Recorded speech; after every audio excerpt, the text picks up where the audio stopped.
Claire Whitmore didn't notice when her son let go of her hand. She was standing near the edge of Riverside Park, one heel angled slightly into the grass, her phone pressed to her ear. Her voice calm, in the way only practiced control could make it sound. Anyone watching her would have seen composure, precision, authority. Push the meeting to Monday, she said, eyes scanning emails on her screen. No, don't soften the numbers. If they're uncomfortable, they should be. Behind her, the park moved in soft, ordinary rhythms. A dog barked somewhere near the fountain. A stroller wheel caught briefly on uneven pavement. Wind moved through the trees in a quiet sweep. And somewhere in that space, 7-year-old Evan Whitmore stopped walking. At first he didn't go far. He just slowed. Then he turned. Claire didn't see it. Evan stood still for a moment, looking back at her. Not confused, not upset. Just waiting. The way children wait when they're deciding whether they matter enough to be noticed. She didn't look up. So he turned again, and this time he walked away. Across the grass toward the far side of the park where fewer people sat, and the noise softened into something more personal. That was where Isaiah Brooks was sitting. He was on a low bench, sleeves rolled once at the wrist, watching his daughter struggle with something that looked like it used to be a paper kite. The frame was bent, one side, torn, the tail half missing. Zoe Brooks was 8, determined, and currently losing a quiet battle with tape that wouldn't hold. Isaiah didn't rush to fix it for her. He just watched, patient, letting her try. It's pulling from the wrong side, he said finally, not correcting, just offering. Zoe frowned. It keeps ripping. That's because you're fixing the outside first, he replied. Try the inside seam. She hesitated. Then she adjusted. The tear held. Her whole face changed. Evan had stopped a few feet away. He didn't speak right away. Just stood there, watching the way Isaiah waited, instead of taking over. Watching the way Zoe wasn't rushed, wasn't corrected sharply, wasn't told she was doing it wrong. Just guided. Isaiah noticed him before Zoe did, not with suspicion. Just awareness. You ever fix one of those, he asked, still looking at the kite. Evan shook his head. Isaiah nodded once like that answer made sense. They're tricky, he said. But they work better when you don't force them. Evan stepped closer. Zoe glanced up. You can hold this, she said, already handing him one side like it was obvious he belonged there. He took it. Carefully. For the next few minutes, no one spoke much. Isaiah adjusted the frame. Zoe pressed the tape. Evan held the corner steady with both hands, concentrating harder than he had all week. It wasn't about the kite. It was about being included in something that didn't feel like a task. Isaiah finally looked at him directly. What color did you pick? He asked. Evan blinked. Blue.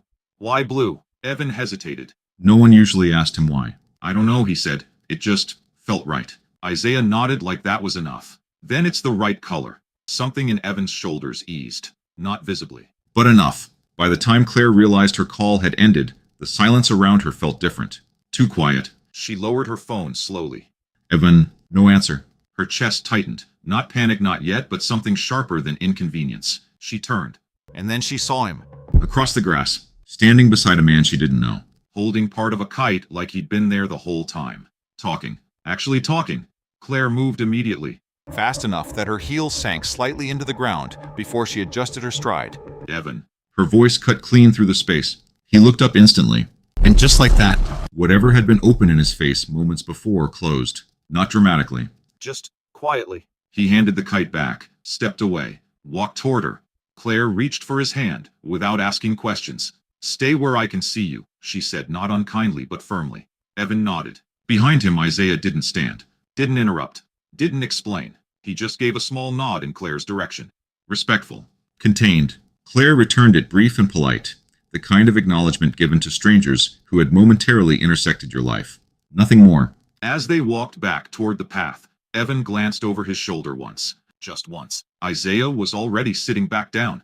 Zoe laughing about something else.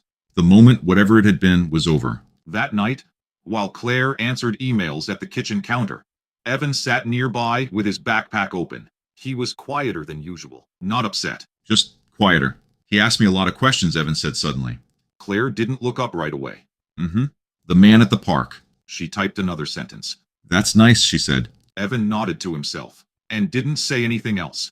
But something had already shifted. Not loudly. Not in a way Claire could measure. Just enough that the next time he saw Isaiah Brooks, he wouldn't walk. He would run. Isaiah Brooks did not think about Claire Whitmore after that first Saturday. Not because he hadn't noticed her. He had. A woman like Claire was difficult not to notice. She moved like she belonged in places with glass walls and silent elevators. Even in a public park, she carried herself with the neat restraint of someone who had built a life by never letting a seam show. Her coat had been too expensive for the grass. Her voice had the clean, clipped edge of authority. And there had been something else, too. Something harder to name. Exhaustion, maybe? The kind that lived under expensive skin and never announced itself out loud. Still, Isaiah didn't give her much thought after that. He had his own life to get back to. Monday came early in Brooklyn. By 6:30, Zoe was in the kitchen, wearing mismatched socks and eating half a piece of toast while looking for the library book she'd forgotten she needed. Isaiah stood at the stove with one hand on a pan and the other reaching automatically for the lunchbox lids drying beside the sink.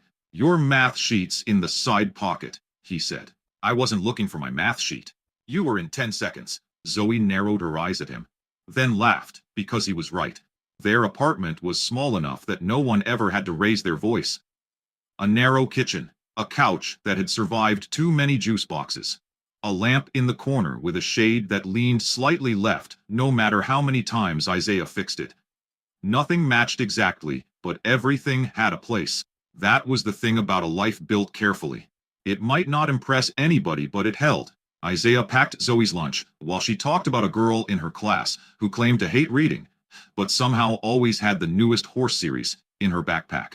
"You think that means she secretly likes books?" Zoe asked. "I think," Isaiah said, sealing the apple slices, "that most people tell stories about themselves before they know if they're true." Zoe considered this seriously, as she considered almost everything. "Like grown-ups?" "Especially grown-ups." She smiled and hopped off the chair. By 8:15 they were out the door, and by 9, Isaiah was at Whitfield Academy, unlocking the music room with a ring of keys that had grown heavier over the years. He taught 4 classes, ran the after-school music program, tuned instruments no one else remembered to tune, and stretched budgets that never quite reached the places they needed to. It was not glamorous work. It was also, most days, enough. He liked the order of it, the ordinary usefulness, the way children revealed themselves if you gave them enough room and didn't mistake quiet for emptiness. That was what he had recognized in the boy from the park. Not sadness exactly. Restraint. A child already learning how little of himself to show. He forgot about it by lunchtime. Or thought he had. Then Saturday came again. Riverside Park looked almost the same as it had the week before. Same bench, same wind slipping through the trees. Same patch of grass, where Zoe insisted there was more running room, though it looked identical to every other patch of grass in Manhattan. Isaiah was sitting with a paper cup of coffee balanced near his shoe, while Zoe attempted to organize a game that involved a frisbee, 2 sticks, and rules she was still inventing. He heard the boy's voice before he saw him. "Zoe." Zoe spun around so fast the frisbee dropped from her hands. "You came back." Evan stood a little behind the words, as if he wasn't sure he had the right to them once they were out in the air. Then Isaiah saw Claire. This time, she was not on the phone. Her laptop bag was beside her on a bench closer to the path, closed, but still present, like even her rest had conditions attached to it. She was watching Evan, with the alert reserve of someone trying to look relaxed and not entirely succeeding. Zoe was already pulling Evan toward the grass. "You can be on my team." "What game is it?" Evan asked. "I don't know yet." Isaiah smiled into his coffee. That was in Zoe's mind, rarely a disqualifying detail. Evan glanced at him briefly. Not fearful, just careful. Isaiah set the cup down. "You want to help us figure out the rules?" Evan nodded. The 3 of them stood over the frisbee, as Zoe explained a system that changed every 12 seconds. Isaiah asked practical questions. Evan listened, then quietly offered one adjustment that made the whole thing easier. Zoe stared at him. "That's better," she admitted. Evan's mouth twitched at one corner. It was the first sign of a smile. They played for nearly half an hour. Nothing dramatic happened. No great confession, no cinematic turn. Just small things. Isaiah noticed that Evan apologized when he didn't need to. That he checked grown-up faces before speaking, as though measuring whether there was room. That when Zoe got frustrated and threw the frisbee too hard, Evan waited for her to recover, instead of correcting her. A considerate child, Isaiah thought. Too considerate. When Zoe ran off to retrieve the frisbee from a patch of low shrubs, Isaiah found himself beside Evan, near the bench. "You in first grade?" he asked. Evan nodded. "At Whitfield." Isaiah looked at him more closely. "That's so." Evan glanced up.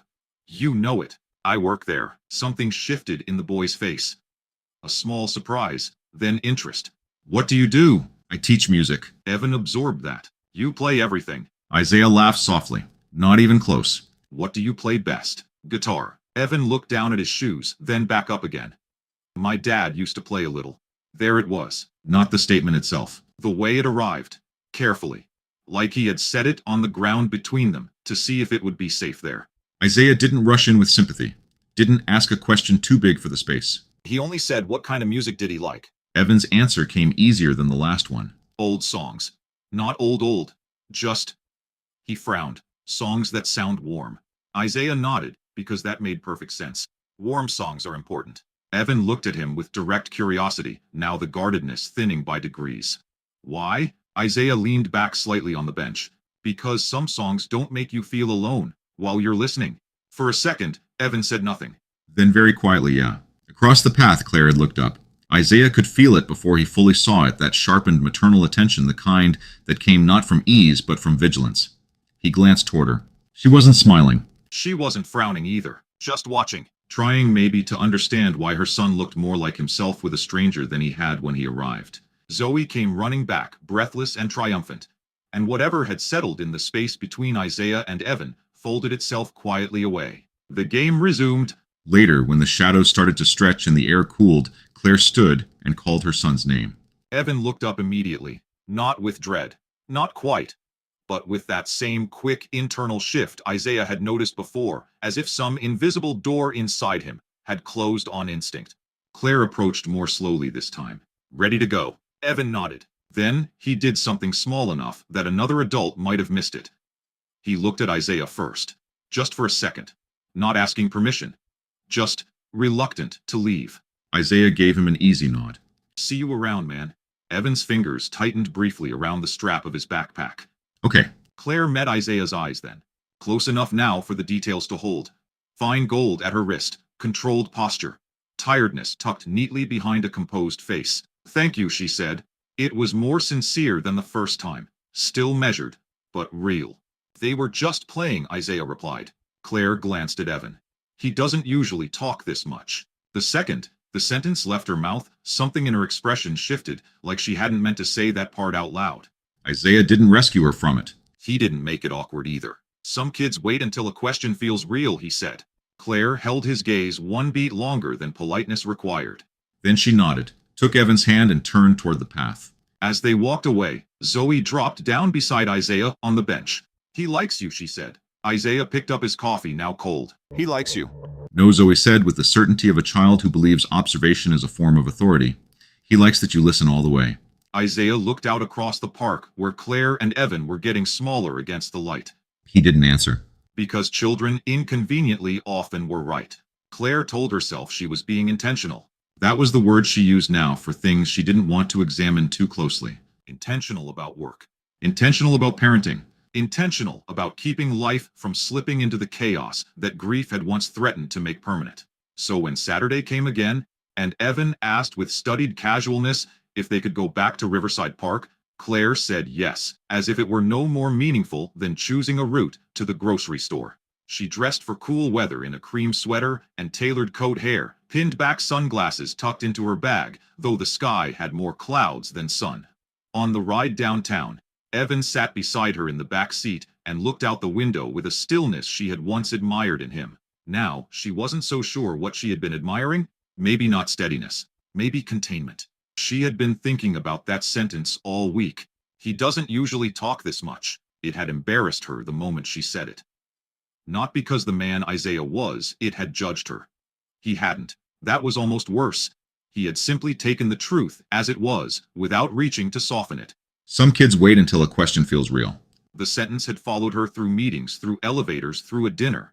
She half finished while reviewing contracts with her phone turned face up beside the plate. "Question feels real." As if children could tell the difference. As if Evan had been telling her something for months with his silence and she had mistaken the language. By the time they reached the park, she had nearly convinced herself she was overthinking it. Then Evan spotted them. Claire felt it. Before she saw it, the sudden shift beside her, the live wire of movement through his small body. Mom, the word came fast, bright. She turned. And there, near the same patch of open grass as before, was Isaiah Brooks, with his daughter Zoe. Both of them bent over something on the ground. A red ball, this time. Or maybe a jacket zipper caught on itself. Claire couldn't tell from the distance. What she could tell was what happened next. Evan let go of her hand, not slowly, not distractedly. He ran. Full speed backpack, bouncing against his shoulders, sneakers, tearing across the grass with the reckless commitment of a child moving towards something he had already chosen in his heart. Evan. Claire started after him, her voice sharper than she intended, but he was already there. Already at Isaiah. Already closing the last step between them and wrapping both arms around the man's waist. Everything in Claire stopped. It wasn't a child's impulsive mistake. It wasn't confusion. It was recognition. Need. Isaiah went completely still. He did not step back. He did not place his hands on Evan right away, either, as if he understood that any movement in either direction could change the meaning of the moment. Zoe looked up. First puzzled only for a second before something gentler crossed her face. Claire reached them just as Evan pressed his face harder against Isaiah's side. Evan, her son turned. His eyes were wet. The sight of it struck her more sharply than anything else could have. Evan rarely cried.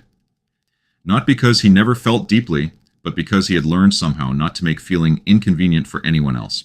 And then he said, in a voice so small it seemed impossible that it could reach all three of them at once, I just miss him. The world continued around them.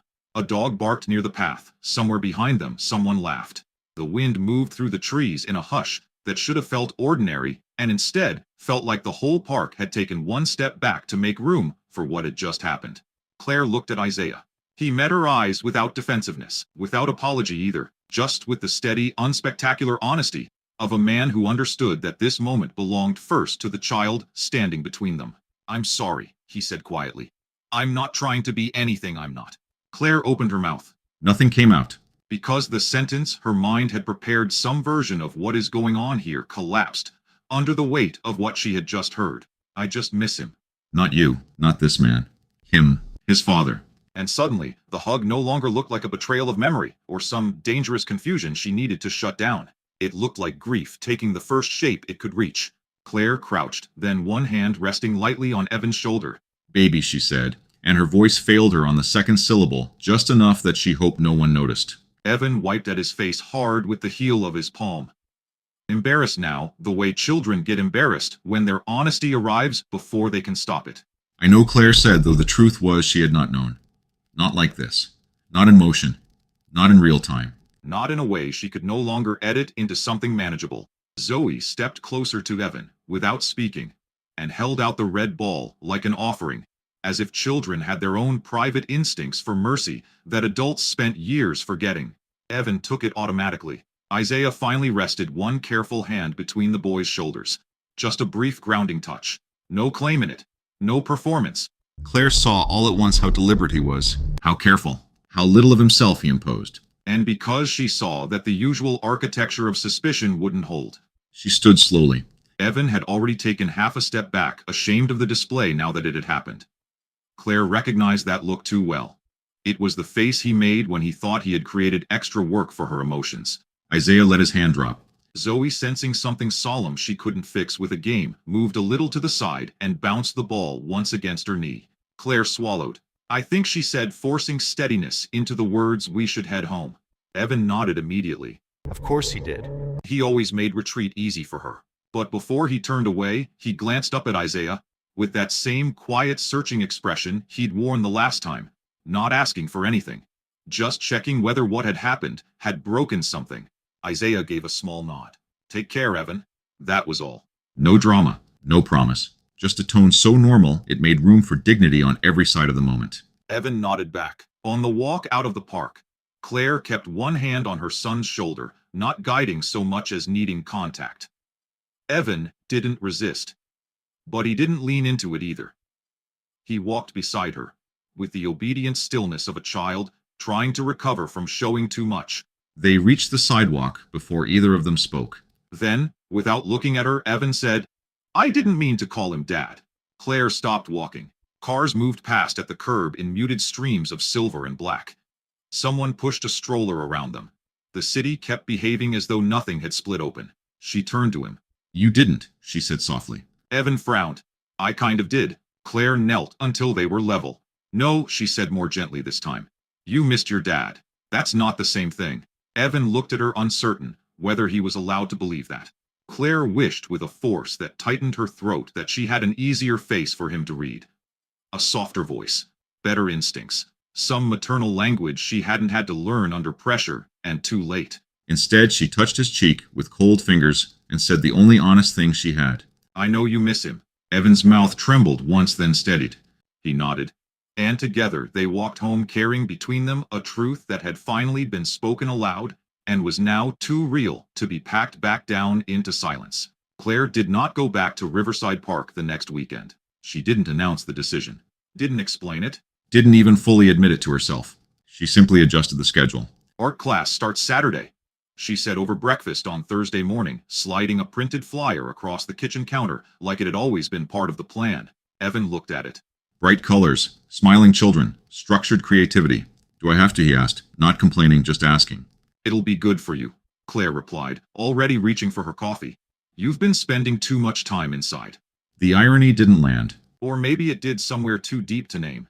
Evan nodded. Okay. That was the thing about Evan. He didn't argue. He adapted. Saturday came with the same quiet efficiency Claire applied to everything now. Car at 9:30, class at 10, pickup at 12, lunch scheduled after. Predictable. Controlled. Safe. She watched him through the glass wall of the studio for the first 20 minutes, standing just far enough away that she wouldn't be mistaken for one of the parents who hovered. Evan sat at a table with 3 other children, carefully painting something that looked like a house. His movements were precise, measured, no paint spilled, no brush left idle. He didn't speak unless someone spoke to him first. When the teacher leaned over to compliment his work, he smiled politely. Claire folded her arms. From a distance, it looked like success. A well-behaved child. A focused child. A child who didn't demand more than what was offered. It took her almost the full hour to recognize what was missing. Not joy. Not exactly. Something lighter than that. Something unguarded. The kind of laughter that had crossed the grass 2 Saturdays ago, when a frisbee went in the wrong direction and no one rushed to correct it. She shifted her weight, uncomfortable with the comparison she hadn't meant to make. This is good for him, she told herself again. Structure matters. Consistency matters. She had built an entire life on those principles, and they had worked. Hadn't they? At pickup, Evan handed her the painting without comment. It's nice, she said. He nodded. It's a house. I can see that. A pause. Then he added, it doesn't have anyone in it yet. Claire blinked. What do you mean? Evan shrugged, already walking toward the door. I didn't know who to put. The sentence landed softly. Too softly for the weight it carried. Claire followed him out into the hallway, her mind reaching for something to say that would make the moment less sharp. We can add people later, she said. Evan nodded again. Yeah. He didn't sound convinced. That night, the apartment felt larger than usual. Or maybe just quieter. Claire moved through it with practiced efficiency. Emails, calls, dinner ordered instead of cooked. Evan ate at the table while she sat across from him with her laptop open, the glow of the screen reflecting faintly in the glass behind him. How was class, she asked, not looking up. Good. What did you like best? Evan considered. The colors. She typed another sentence. There was a pause long enough that it might have become something more. Then it didn't. Evan finished eating, rinsed his plate, and disappeared down the hallway without being told. Claire closed her laptop 5 minutes later and sat at the table alone. The silence pressed differently now. Not empty, occupied. By things unsaid. By a question she hadn't yet asked herself directly. What is it that he needs that I'm not giving him? She stood before the question could settle. Went back to work. Monday passed. Tuesday passed. By Wednesday, the memory of the park had dulled just enough for her to pretend it had been a singular moment. An emotional spike. Understandable. Temporary. Children adjusted. They moved on. That was what she told herself. Evan did not mention Isaiah. He did not mention Zoe. He did not ask to go back. But something in him had shifted. Not in a way teachers would report. Not in a way that would show up on a chart or in a meeting. Just quieter, more deliberate. Like he had made a decision about where to place certain parts of himself. Claire noticed it. The way she noticed most things she didn't have time to unpack. Peripherally. Filed under later. And then ignored. Meanwhile, Isaiah did not go looking for them. He returned to the park the following Saturday because Zoe insisted, and because routine for him was less about control and more about continuity. They sat on the same bench, played the same uneven games, watched the same patterns of strangers moving through the same open space. Zoe asked about Evan once. "Do you think he's coming back?" Isaiah shook his head slightly. "I don't know." Zoe frowned. "He said he liked it here." I think he did. "Then why wouldn't he come?" Isaiah took a slow sip of his coffee. "There are a lot of reasons people don't go back to places they like." Zoe considered that. Is it because of his mom? Isaiah didn't answer right away. Not because he didn't have thoughts. Because he chose which ones belonged to a child. I think he said carefully, sometimes grown-ups make decisions that feel right to them, even if they don't feel right to someone else. Zoe leaned back on her hands. "That doesn't sound fair." Isaiah smiled faintly. "It usually isn't." She was quiet for a moment. Then softer, he looked like he needed it. Isaiah's gaze drifted across the park to the space where Evan had stood, where he had run, where he had held on like something inside him had recognized safety before his mind could catch up. "Yeah," Isaiah said. "I think he did." Back at the apartment, Claire stood outside Evan's bedroom that night, with her hand raised to knock. She could hear nothing inside. No music, no movement, just stillness. The kind she had once mistaken for peace. Her fingers hovered in the air for a moment longer. Then she lowered her hand. And walked away. Not because she didn't care, but because she didn't yet know how to enter a space where something real might be waiting for her. Inside the room, Evan lay awake, staring at the ceiling. Not crying, not speaking, just remembering. The way someone had asked him why he chose blue. The way someone had waited for his answer. And for the first time in a long time. He missed that too. It was a Tuesday night when Claire finally heard it. Not because Evan had suddenly decided to say something, but because she had for once stopped moving long enough to notice what had always been there. She had come upstairs to tell him lights out in 10 minutes. That was the routine. Predictable, controlled, efficient. Her hand was already on the door when she realized it wasn't fully closed, just slightly open. And through that narrow space, she heard his voice. Low, careful. The way children speak when they believe no one is listening. Claire didn't push the door open. She didn't call his name. She stood there, her hand still resting against the frame, and listened. "I'm sorry," Evan said. The words were soft enough that she almost missed them. A pause. "I didn't mean to say it like that." Claire's breath caught, not sharply, not dramatically, just enough that she became aware of it. "I wasn't trying to replace you." Silence again. The kind that doesn't feel empty. The kind that feels occupied. Claire's fingers pressed lightly into the wood. Evan's voice wavered, then steadied. "I forgot for a second." Another pause. And then quieter than anything before it. "I forgot what it felt like." Claire closed her eyes. Not fully. Just enough that the hallway blurred at the edges. "I'm not going to do it again," Evan continued. "I know it's weird." A breath. "I just really miss you." The words settled into the space between them, between the boy inside the room and the woman standing outside it. Claire didn't move, didn't interrupt, because something in her understood with a clarity that arrived all at once that this moment did not belong to her. Not yet. Inside the room, the small creak of the bed told her Evan had shifted, maybe turning onto his side, maybe pulling the blanket tighter around himself the way he had when he was younger. There was no response. Of course there wasn't. There never had been.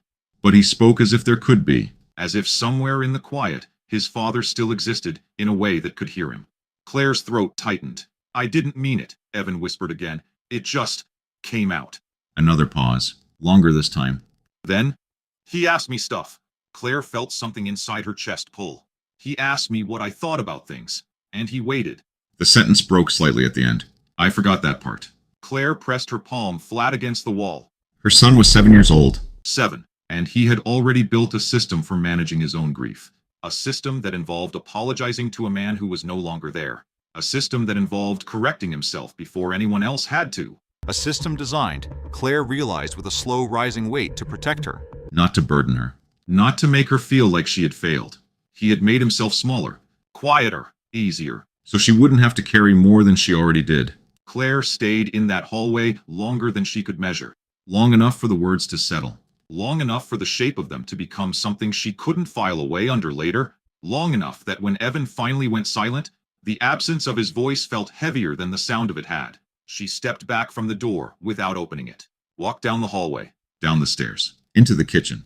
The apartment was still. City noise hummed faintly beyond the glass distant traffic. a siren somewhere far enough away to be abstract. Claire sat at the table, didn't turn on a light, didn't open her laptop, didn't reach for her phone. For the first time in a long time, she allowed herself to sit inside something she had been outrunning. The clock on the microwave read 11:12, then 11:13. Then 11:14. Time moved. She didn't. I forgot what it felt like. The sentence replayed. Not as accusation. Not even as complaint. Just truth. Her son had forgotten what it felt like to be asked something real. To be seen long enough for an answer to matter. Claire exhaled slowly, but the breath didn't release anything. Because the realization came next. Quiet. Precise. Impossible to soften. She had been there. Every day. In the apartment, at the table, in the same rooms. She had provided everything. Structure, stability, safety. But presence? She closed her eyes. That was different. Presence required stillness. Attention. Questions without a deadline. In somewhere between losing her husband and rebuilding everything that had collapsed after, she had mistaken proximity for presence. Mistaken silence for healing.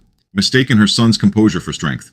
Because it had been easier. Because if he wasn't visibly breaking, then she didn't have to admit how much she still was. Claire leaned forward, elbows resting on the table, fingers pressed lightly against her lips. For a moment, just a moment, she allowed the grief to come without redirecting it. Not the sharp kind from the funeral. Not the loud kind that drew attention. The quiet kind. The one that moved in after everything else had settled. The one that sat beside you in empty rooms and asked questions you didn't want to answer. She thought of Evan at the park, running. Holding on to Isaiah, like something inside him had recognized a feeling before he had words for it. Not replacement. Not confusion. Recognition. Of being seen. Of being asked. Of being waited for. Claire swallowed. Hard. And, for the first time since that Tuesday in November, 2 years ago, she didn't get up before the feeling could catch her. She stayed, sat in it. Let it reach her fully. Upstairs, the apartment remained quiet. Evan had fallen asleep, or at least stopped speaking.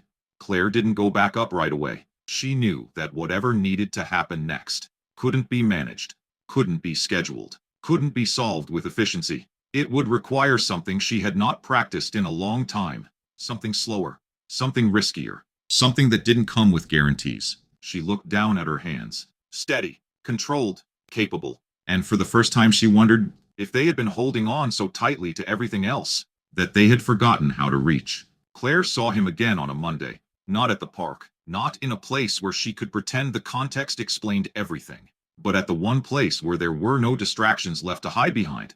Whitfield Academy. School pickup. 3:15 p.m. The courtyard was crowded in the familiar chaotic rhythm of children spilling out of classrooms and into waiting arms. Backpacks swung. Voices overlapped. Teachers called names. Parents checked watches. Claire stood near the gate, one hand wrapped around the strap of her bag, the other resting loosely at her side. She had arrived early. Not intentionally. At least that's what she told herself. But she had been doing that more lately. Arriving early, staying longer, lingering in moments she used to move through. Trying quietly to relearn something she hadn't realized she'd lost. The doors opened. Children poured out. Claire's eyes moved automatically, scanning for Evan. Then she saw him. Not Evan. Isaiah. Across the courtyard. Standing near the far side, hands in the pockets of a worn jacket posture, relaxed but attentive, the way someone stands when they're used to watching for one specific person in a crowd. Zoe burst through the door seconds later and ran straight toward him. No hesitation. No checking. Just certainty.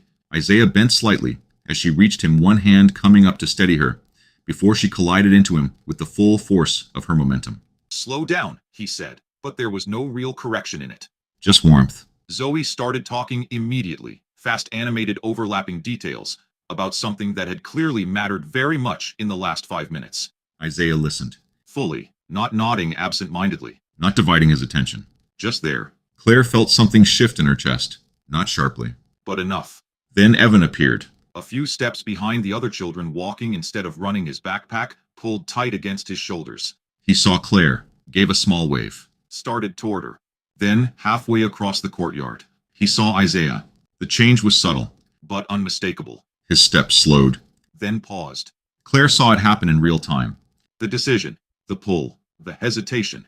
He looked at her. Then back at Isaiah. Then back at her again. Claire held his gaze. For a second, just a second, she considered calling his name. Reclaiming the moment. Reasserting the familiar structure. But something from that Tuesday night stopped her. I forgot what it felt like. Her fingers tightened slightly around her bag strap. And then, She didn't say anything. Evan made the choice himself. He walked toward her. not running, not rushing. Just choosing. But as he reached her side, his eyes flicked once more across the courtyard. Isaiah noticed. Of course he did. He always noticed. He gave a small nod in Evan's direction. Simple. Uncomplicated. Evan nodded back. Claire felt it then. The connection that existed whether she acknowledged it or not. Not inappropriate. Not intrusive. Just present. She exhaled. Hey, she said softly to Evan. How was your day? Good. What was the best part? Evan hesitated. Claire waited. Actually waited. Didn't fill the silence. Didn't rephrase the question. Just gave him space. Evan shifted his weight slightly. Music class. Claire glanced up before she could stop herself. Isaiah. Of course. What did you do? She asked. Guitar, Evan said. We learned a chord. Something small and tight moved in Claire's chest. That sounds hard. It wasn't, Evan said. Then, after a second, he showed us slow. He, not Mr. Brooks, not the teacher. Just he. Claire nodded. That helps. Evan nodded too. They stood there for a moment, the noise of the courtyard moving around them. Then before she could reconsider, Claire spoke. Hi. Isaiah looked up. Their eyes met across the space. There was no surprise in his expression. Just recognition. He said something quietly to Zoe, who nodded and moved a few steps away, occupied with something in her bag. Then he walked over. Not quickly, not slowly. Just with the same steady pace Claire was beginning to associate with everything he did. He stopped a comfortable distance away. Claire, he said, remembering her name without effort. She blinked just slightly. Yes, a small pause. I didn't expect to see you here, she said immediately, aware of how unnecessary the sentence was.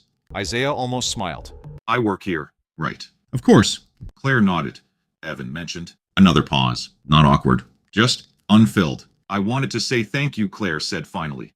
For the other day at the park. Isaiah's expression didn't change much. It wasn't anything. Claire shook her head slightly. It was. She hesitated. Then added more honestly than she had intended. He doesn't usually open up like that. There it was again. The truth she was still learning how to say without flinching. Isaiah considered her for a moment. Not judging. Just assessing. Some kids don't, he said. Claire nodded. I'm starting to understand that. Another small shift. Subtle, but real. Zoe wandered back toward them, glancing between Evan and Claire with open curiosity. You're coming Saturday, she asked Evan, as if the answer had already been agreed upon. Evan looked at Claire. This time he didn't hide it. Didn't pretend the question wasn't important. Claire felt the weight of it settle. Felt the choice forming again. Different now. Not automatic. Not managed. Something she had to step into consciously. She looked at her son. At the quiet hope he wasn't trying to disguise. Then back at Isaiah. He said nothing. Didn't push. Didn't suggest. Just waited. Claire exhaled slowly. Yeah, she said. We can go. Evan's shoulders lifted just slightly. But enough. Zoe grinned like this had always been the outcome. Good, she said. Because we made better rules. Isaiah shook his head faintly. That's debatable. Claire felt it then. Not a solution. Not a resolution. But the first real shift. The moment where something she had been holding closed. Opened, just a little. And for once, she didn't rush to shut it again. Claire almost missed the paper. It was Wednesday evening. The apartment carried the soft transitional quiet between day and night city light. Beginning to reflect off the glass, the hum of traffic settling into background noise. Evan's backpack lay open on the kitchen floor. Claire stood at the counter, sorting through its contents with the same efficient rhythm she applied to everything else. Sign this. Recycle this. Check this. Routine. Control. Until her fingers brushed against something folded. Not crumpled. Not accidental. Deliberately placed. Tucked beneath his lunchbox like it had been meant to stay hidden. Claire paused, just for a second. Then she pulled it free and unfolded it. The paper was simple. School letterhead, clean type. Father-Son Performance Day, Friday, March 14th. We invite all students to participate alongside their father or a special male figure in their life. Claire read it once. Then again. Slower. The words didn't change, but their meaning did. Her eyes moved to the bottom corner. RSVP deadline today. Something in her chest tightened, not sharply, not dramatically, just enough to register. Evan, she called. He appeared in the doorway a moment later. Not rushing. Not hesitant. Just careful. That same carefulness she had been noticing more often now. Claire held up the paper. Did you know about this? Evan looked at it. Not with surprise. Just with recognition. Yeah. The simplicity of the answer unsettled her more than anything else could have. Why didn't you tell me? The question came out softer than she intended. Not accusing. Not yet. Just searching. Evan shifted his weight slightly, looked at the floor, then back at her. And said, with a calm that didn't belong to a 7-year-old. Because I knew you'd feel bad. Claire blinked. The sentence didn't land all at once. It settled. Piece by piece. You knew I'd feel bad, she repeated, as if hearing it again might make it less precise. Evan nodded, still gentle, still trying to manage her reaction before it could fully form. I didn't want to make it a thing. A thing. Claire felt something inside her chest pull tighter. What do you mean, a thing? Evan hesitated. Not because he didn't have an answer. Because he was deciding how much of it she could handle. The last time, he said slowly, when I told you about the field trip, you got quiet. Claire's breath caught. She remembered that. Vaguely. A week she had been overwhelmed. A meeting that had gone long. A promise she hadn't fully made, but hadn't clearly declined either. I didn't want you to feel like that again, Evan added. The words were careful. Protective. Reversed. Claire swallowed. Evan, it's okay, he said quickly. I don't have to go. There it was. The solution he had already built. The sacrifice already made. Before she had even been given the chance to fail. He turned slightly, as if the conversation had already reached its natural conclusion.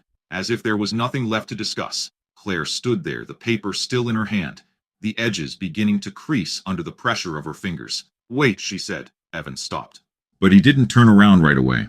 Claire's voice shifted. Not louder, but heavier. Why didn't you ask someone else? The question came out before she could shape it better. Evan turned then. Looked at her directly. I did. Claire's stomach dropped. Who? Mr. Brooks. The name settled into the space between them. Claire felt it. Not as anger, not as jealousy. Something more complicated. More uncomfortable. And, she asked. Evan's expression softened just slightly. He said yes. Of course he did. Claire closed her eyes briefly. Just a moment. Enough to feel the weight of what that meant. Her son had needed someone. And he had not come to her. Not because he didn't love her, but because he had already calculated the cost. And chosen to protect her from it. Claire opened her eyes. When is it? She asked. Friday. Claire's mind moved quickly now. Calendar meetings, obligations stacking against each other in familiar patterns. Friday. There was a board call. A rescheduled meeting with Chicago. A timeline she had already committed to. I can come, she said. The words came fast. Too fast. Evan shook his head immediately. It's okay. I want to. You don't have to. The conversation tilted. Not into conflict. Into something quieter. More final. I already asked him, Evan said. And he said he'd be there.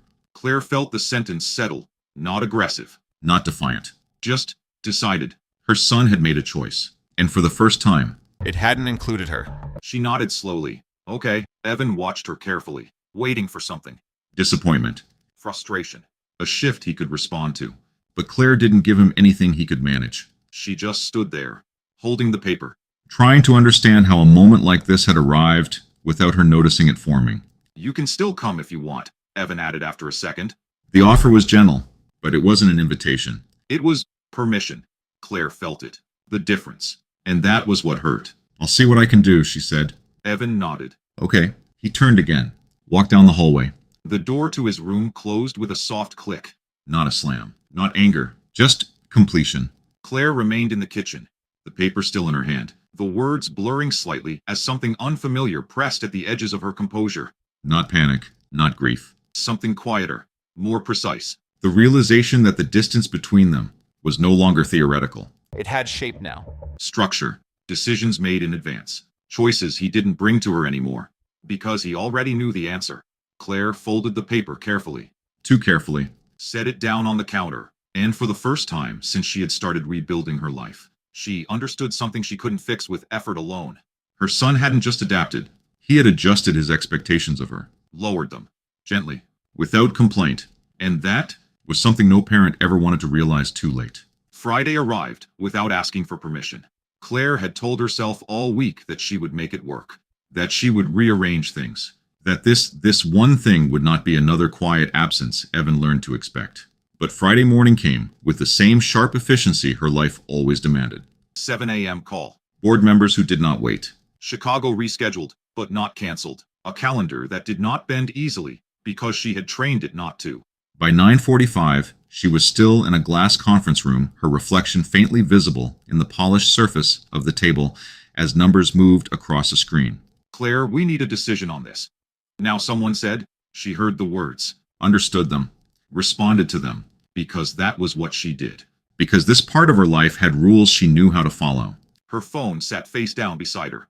Silent. Ignored. At 10:12, the meeting ended. Not cleanly. Not satisfyingly. Just paused. Claire gathered her things faster than usual. Something tight had been building in her chest all morning. Not panic. Not yet. But something close. She checked the time. 10:14. The performance had started at 10 o'clock. Her fingers tightened around her phone. She didn't open it. Didn't check messages. Because some part of her already knew there wouldn't be one. She moved quickly. Down the hallway. Into the elevator.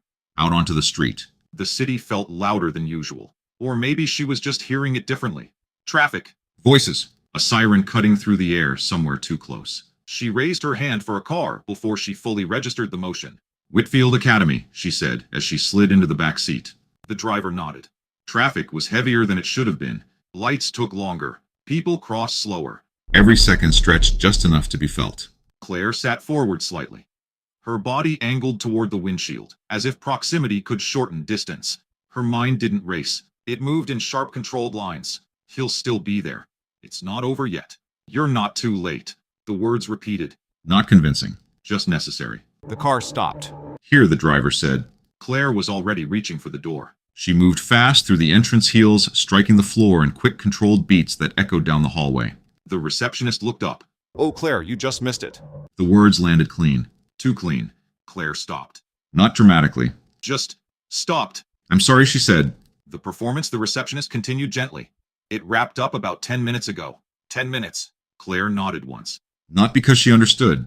Because it was the only response she could produce. How did he do, she asked.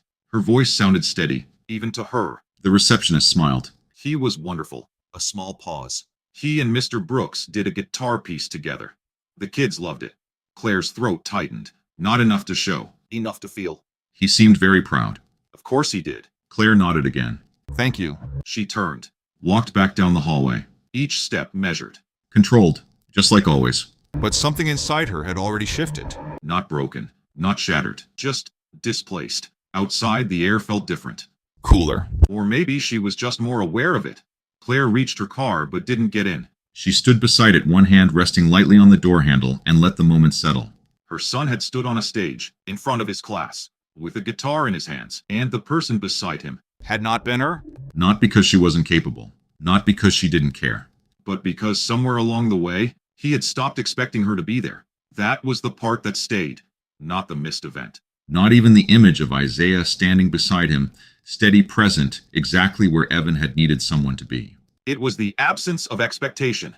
The quiet way Evan had already adjusted. Already compensated. Already built a version of the world where disappointment didn't have to happen, because he didn't leave space for it. Claire closed her eyes. Just for a second. Then opened them again. The city moved around her, unchanged, unaware. But something inside her had settled into a truth she could no longer avoid. Love as fiercely as she felt it had not been enough. Not on its own. Not without presence. Not without attention. Not without showing up in the moments that could not be rescheduled. Claire got into the car slowly. Didn't give an address right away. Just sat there, hands resting in her lap, feeling the weight of something she had been too efficient to notice before. Her son had needed someone, and he had found that someone, not because Claire had failed in some obvious visible way, but because she had been just far enough away, emotionally, Consistently. that the space had opened, and someone else had stepped into it, not to replace her, but to fill what she hadn't realized was empty. Claire leaned her head back against the seat, closed her eyes again, and this time, she didn't rush to move past it, because there was nowhere left to go that didn't require her to finally face what she had missed. Not the performance, something deeper. The moment her son had stopped asking and started adapting instead. Claire didn't bring it up right away. Not that evening. Not when Evan walked through the door with his backpack slightly crooked and his expression already arranged into something manageable. Not when he said hi in that same careful tone. Not when he sat at the table and ate dinner with quiet efficiency, answering her questions in short, safe sentences that revealed nothing she hadn't explicitly asked for.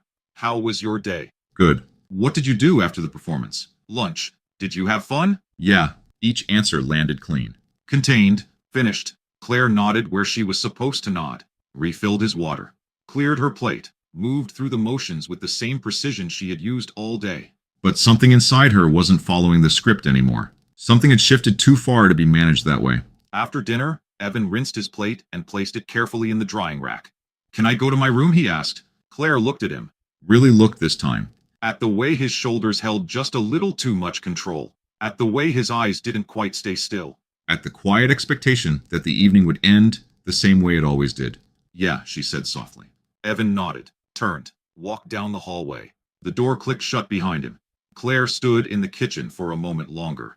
Hands resting against the counter, breathing steady. Or trying to be. Then she moved. Not fast, not efficient, just deliberate. She walked down the hallway, stopped outside his door. This time, she didn't hesitate. She knocked. A small sound from inside. "Yeah." Claire opened the door. Evan was sitting on his bed, still in his school clothes, the guitar resting awkwardly across his lap, like he wasn't entirely sure what to do with it when no one was watching. He looked up, surprised, not because she had never come into his room, but because of when she had. Claire stepped inside, closed the door behind her. The room felt smaller than she remembered, or maybe just more personal. She sat down on the edge of the bed. Not too close. But not distant either. For a moment, neither of them spoke. The quiet stretched. Not uncomfortable. Just unfamiliar. Claire looked at the guitar. "You played today," she said. Evan nodded. It was just one chord. "That's still playing." He shrugged slightly. Mr. Brooks said it counts. Claire smiled faintly. "I think he's right." Another pause. Then Claire did something she had not done in a long time. She stopped trying to manage the moment.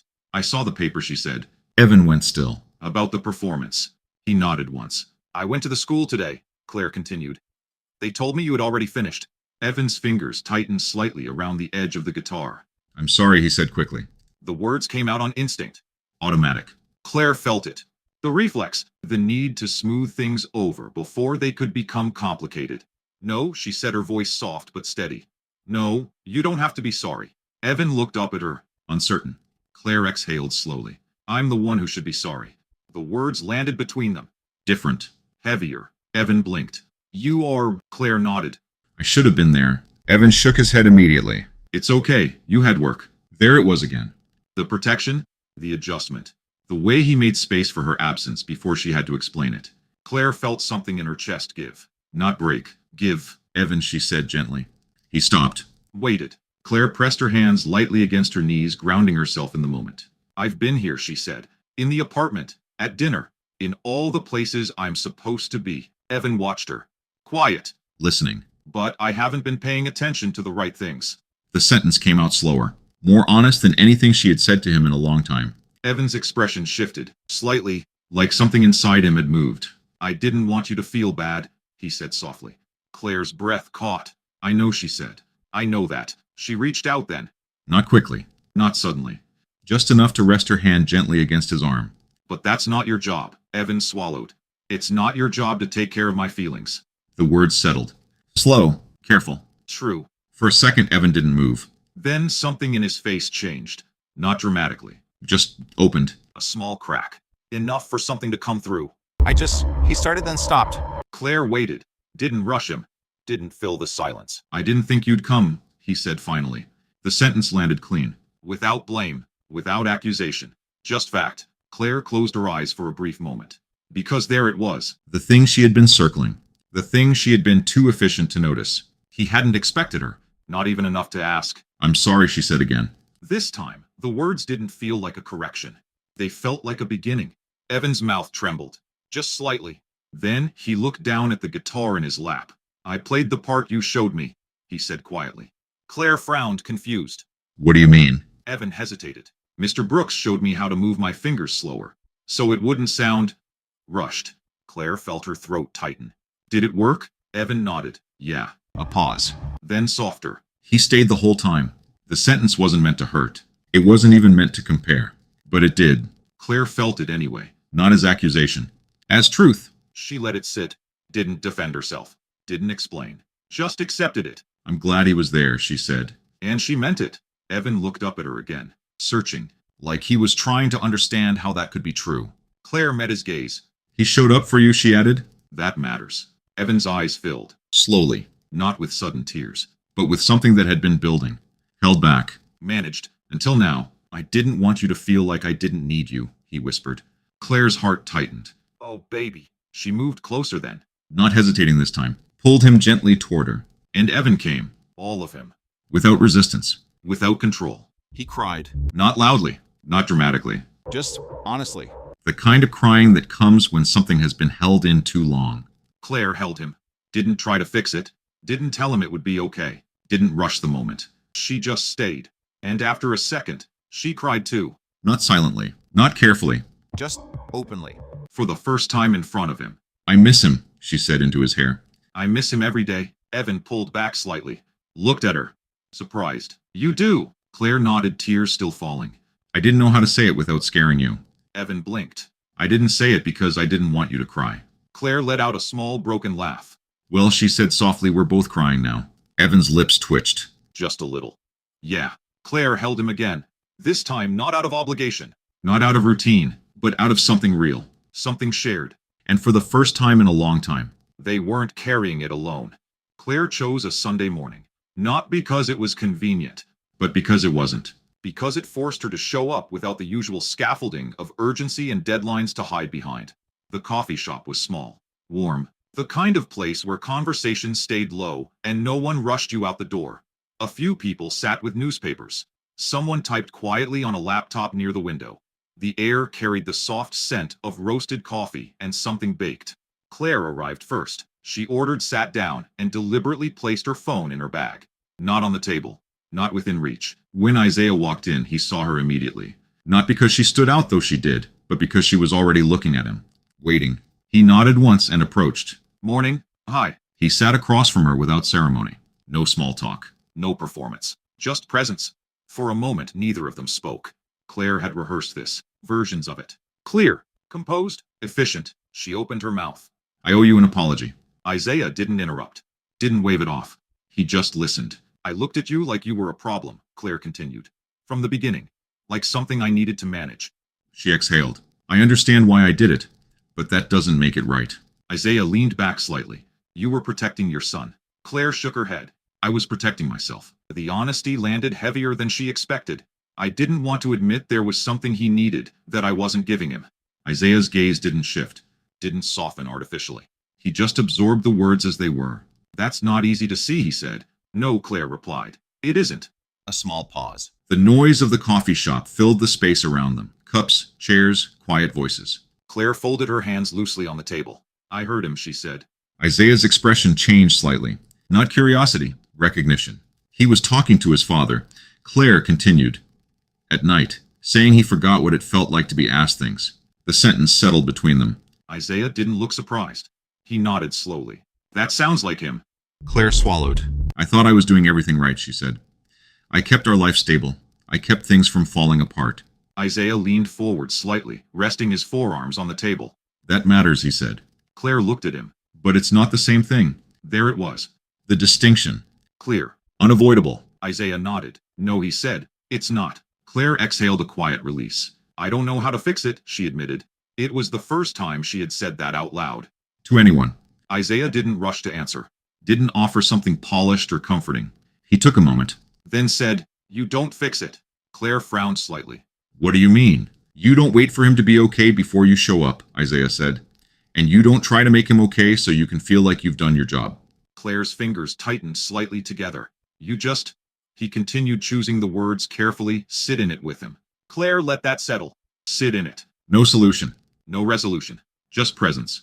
That sounds simple, she said. It is, Isaiah replied. Upbeat. Not easy, but simple. Claire almost smiled.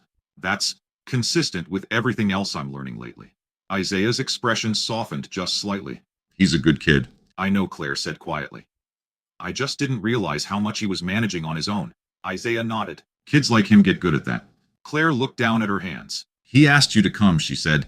Isaiah didn't hesitate. Yeah. And you said yes. Yeah. Claire lifted her gaze. Why, it wasn't suspicion. Not anymore. It was something closer to curiosity. Isaiah held her gaze evenly. Because he asked. The simplicity of it landed harder than any explanation could have. Claire let out a small breath. He didn't ask me. Isaiah didn't respond right away. When he did, his voice was steady. That doesn't mean he didn't want you there. Claire's throat tightened. I know. And it doesn't mean he won't ask you next time. Claire looked at him. Something in her expression shifted. Not fully resolved. But Open. What if there isn't a next time, she asked. Isaiah considered that. There will be, he said. Not as reassurance, as certainty. Claire studied him for a moment. You're very sure of that. Isaiah shrugged lightly. Kids don't stop needing people. They just stop asking the ones who don't show up. The sentence landed clean. Direct. Claire nodded slowly. I don't want to be that person. Then don't be. It wasn't harsh. It wasn't judgment. Just truth. Claire sat with that. Then after a moment, I don't know what this looks like, she said, moving forward. Isaiah leaned back again. It doesn't have to look like anything right away. Claire frowned slightly. What do you mean? You don't need a plan, he said. You just need consistency. Claire let out a quiet breath. That's the one thing I'm actually good at. Isaiah nodded. Then use it. A small silence followed. Not awkward. Just settled. Claire glanced toward the window where light moved softly across the glass. Then back at Isaiah. I don't want you to feel like I'm asking you to replace anything, she said. Isaiah's expression didn't change. I'm not. Claire held his gaze. And I don't want him to feel like he has to choose. He won't, Isaiah said. Claire blinked slightly. You're sure? Isaiah nodded. Kids know the difference between someone who shows up and someone who belongs. Claire felt something in her chest loosen. Not fully. But enough. And you, she asked. Isaiah raised an eyebrow slightly. What about me? What do you want out of this? It was a fair question. Direct. Isaiah didn't hesitate. I want him to have someone who listens, he said. A beat. And I want you to be that person first. Claire looked at him. Really looked. At the steadiness. At the lack of agenda. At the way everything he said seemed to circle back not to himself, But to the child at the center of it. She nodded. Okay. The word carried more weight than it sounded. More commitment. More intention. Isaiah reached for his coffee. Claire did the same. And, for a few minutes, they sat in the ordinary rhythm of a Sunday morning. Two people who had arrived at something real without needing to define it too quickly. Not a solution. Not a resolution. But a direction. And for Claire, that was enough to begin. It didn't change all at once. Nothing real ever does. There was no single moment where Claire Whitmore became a different kind of mother. No dramatic shift that erased everything that had come before. What changed was smaller. Quieter, but steady. The first thing she did was put her phone face down at dinner. Not always. Not perfectly. But often enough that Evan noticed. At first he didn't say anything. He just looked at it once briefly, like he was confirming something had actually happened. Then he kept eating. Claire didn't point it out. Didn't turn it into a moment. She just left it there. Face down. Silent. Present. Tell me something weird that happened today, she said one night, breaking the usual pattern of safe questions. Evan looked up. Like what? Something you didn't expect. He thought about it. Not quickly. Not automatically. Claire waited. Actually waited. The fire alarm went off, he said finally. Claire blinked. That sounds more stressful than weird. It was a drill, Evan clarified. But everyone thought it was real for a second. Claire nodded. What did you think? Evan hesitated. Then shrugged. I thought about where to go. Claire tilted her head slightly. Where would you go? Evan looked at her. Like the question had surprised him. I don't know, he admitted. Maybe outside. Or wherever the teacher said. Claire held his gaze. That makes sense. A pause. Then softer. Did it scare you? Evan considered that. A little. Claire nodded again. Thank you for telling me. The sentence sat between them. Simple, but new. Evan looked down at his plate again. But something in his shoulders had shifted. Less tight. Less guarded. It was a start. The next change came slower. Claire began asking questions she didn't already know the answers to. Not about homework. Not about schedules. But about things that didn't have clear outcomes. What did you think about in music class today? What part was the hardest? What part did you like? At first, Evan answered carefully. Short sentences. Safe observations. But Claire stayed. Didn't rush. Didn't redirect. Let the answers stretch. Even when they wandered. Even when they circled. Even when they took longer than she was used to allowing. One night, he told her about a chord he couldn't quite get right. My fingers keep slipping, he said, holding his hand up slightly. Claire leaned forward. Can you show me? Evan blinked. You want to see? I do. He hesitated, then reached for the guitar. Set it carefully in his lap. His fingers moved slowly, deliberately pressing against the strings. The sound came out uneven. Not wrong, just uncertain. Claire listened. Not pretending to understand the technical parts. Just listening. That sounds hard, she said. Evan nodded. It is. A pause. Then quieter. Mr. Brooks says it takes time. Claire smiled slightly. I believe him. Evan glanced at her. Then back at the guitar. He tried again. This time, the sound held longer. Clearer. He looked up. Not for approval, just to share the moment. Claire nodded. That one sounded different. Evan's mouth lifted just slightly. Yeah. It wasn't a big breakthrough. No applause. No celebration. Just a shared moment that didn't need to be managed. Isaiah didn't come every Saturday. And that mattered more than if he had. Because when he didn't show up, he said so. Directly. Clearly. No disappearing. No guessing. One weekend, Zoe was sick. Isaiah sent a message through the school office. Short. Simple. Can't make it today. Zoe's not feeling well. See you next time. Claire read it before Evan did. For a moment she braced. Expected disappointment. Expected the kind of quiet withdrawal she had seen before. But Evan just nodded. Okay. That was it. No collapse. No retreat. Just understanding. Claire watched him carefully. You okay? She asked. Evan shrugged. He told me already. Claire blinked. When? At school, Evan said. He said if he didn't come, it would be because something real happened. Not because he forgot. Claire felt that settle. Consistency. Not perfection. Not constant presence.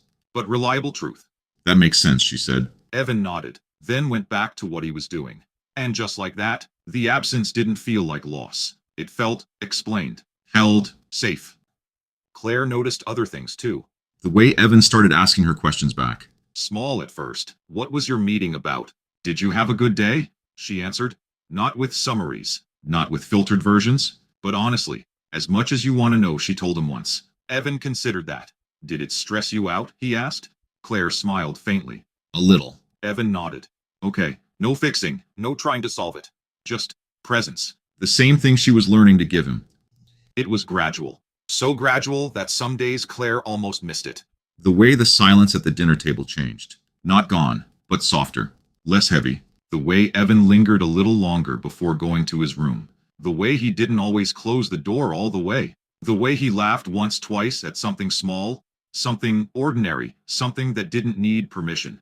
Claire noticed all of it, not with urgency. Not with fear, but with attention. And for the first time in a long time. She didn't look away. It was a Saturday in April when it happened. The kind of Saturday that felt softer than the ones before it. The light stretched longer across the grass. The air carried just enough warmth to make people linger without noticing time. Riverside Park looked the same, but it didn't feel the same. Claire sat on the bench, with her hands resting loosely in her lap. Her phone was in her bag, not as a rule, not as a statement, just where it belonged now. Across the grass, Evan ran. Not carefully, not measured. Just running. Zoe chased him with a frisbee that refused to fly straight, her laughter cutting clean through the open space. Isaiah stood a few steps behind them, calling out half-serious instructions that neither child followed. Angle it, Zoe nodded his head. Too late. The frisbee curved wildly and landed somewhere behind them. Evan laughed. A full laugh. Unrestricted. Claire felt it before she fully registered it, the way the sound reached her differently than anything else had in weeks. Not because it was loud. Because it was unguarded. She didn't look down. Didn't reach for anything. She just watched. Isaiah caught the frisbee and tossed it back with an easy motion. Zoe missed it again. Evan ran after it. The game reset itself without rules, without structure, without needing to be corrected. And for once, Claire didn't feel the urge to organize it. Didn't feel the need to shape it into something efficient. She let it be. Evan ran back toward her a few minutes later. Breathless cheeks, flushed hair slightly out of place. He grabbed her hand without thinking. Just reached for it. Like it belonged there. Claire's fingers closed around his automatically. Not out of habit. Out of connection. Then, without letting go, Evan reached for Isaiah, caught the edge of his sleeve and tugged him half a step closer. The three of them stood there for a moment. Unplanned. Unstructured. Connected by nothing more than proximity and something quieter beneath it. Evan looked up. Not at either of them specifically. Just up. Toward the open sky where clouds moved slowly across a pale blue stretch that felt wider than it had all winter. And then he said it. In that same simple, unfiltered way, children say the things adults spend years trying to understand. Can family get bigger? He paused. Just long enough for the question to take shape. Without replacing anyone. The words settled into the space around them. Claire felt it. Not as shock, not as confusion. As recognition. This was the question. Not about who belonged. Not about who replaced whom. But about whether love had to be limited to be real. She looked at her son. At the openness in his face. At the absence of fear in the question. And she realized he wasn't asking for permission. He was asking for truth. Claire thought of Ethan. Of the photograph on the nightstand. Of the quiet conversations that still happened in the dark. Of the version of herself who had believed holding everything tightly was the same as holding it together. Then she looked at Isaiah. Standing a half step away. Not intruding. Not claiming, just present. Exactly where he had always chosen to be. Claire's grip on Evan's hand tightened slightly. Not holding on. Just grounding. Yes, she said. Her voice was steady. Clear. Certain in a way she hadn't felt before. It can, Evan nodded. Like he had already known. Like he just needed to hear it out loud. Then he let go. Ran back toward Zoe. Without hesitation, the question answered in the only way that mattered to him. Movement. Joy. Freedom. Claire watched him go. This time, she didn't look away. Didn't check her phone. Didn't measure the moment against anything else. She just stayed. Beside her, Isaiah shifted his weight slightly. Not speaking. Not breaking the quiet. Claire glanced at him. Thank you, she said. The words were simple. But they carried everything she hadn't said before. Isaiah nodded once. You showed up, he replied. Claire exhaled. A small, quiet breath. I'm learning how. Isaiah looked out across the park, where the children had already invented a new version of the game. That's enough, he said. Claire followed his gaze. Watched Evan move through the space without hesitation, without checking, without holding something back. And for the first time in a long time, she didn't feel like she was catching up. She felt like she was there. Present. Not perfect. Not finished, but there. The wind moved through the trees again. Soft. Steady. Carrying the sound of laughter across the open space. Claire let it reach her. Didn't filter it. Didn't measure it. Just felt it. And in that moment, nothing needed to be replaced. Only expanded. What moment in this story stayed with you the longest? Do you believe people change more through regret or through being given another chance? And do you think one small connection can really change the direction of a life? If this story meant something to you, share it with someone who might need it too.